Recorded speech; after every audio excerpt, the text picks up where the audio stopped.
Magandang umaga sa inyong lahat mga kaibigan. Nandito tayo ngayon, naglilibot dito sa aming cacao farm. Ito, makikita ninyo, merong mga madamo itong aming farm. Hindi talaga nilinis. At nakakatulong itong mga damo at yung mga puno na nandito upang mapanatiling na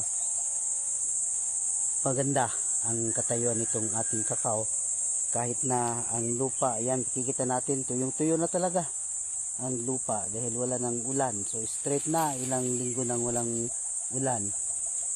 Ang nagbibigay lamang ng lamig dito sa ating mga cacao na naitanim ay yung mga kahoy nandito sa kanyang palibot at itong mga damo.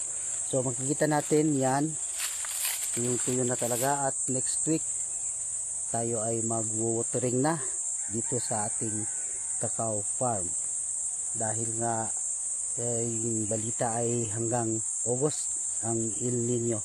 Kaya mga kakakao,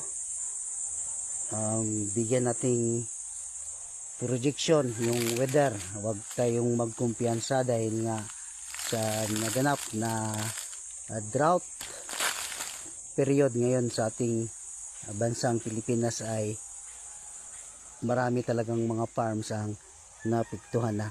So ito, tayo ay maglilibot dahil titignan natin ang ating mga cacao na nandito. Dahil importante kasi yung pagmumonitor sa ating farm, minsan tayo ay sobrang busy, kaya ngayon tayo ay naglaan ng araw. So actually ito ay 1 year old na. At noong December ay napansin natin na yung ibang cacao dito ay nag-start ng mumulaklak.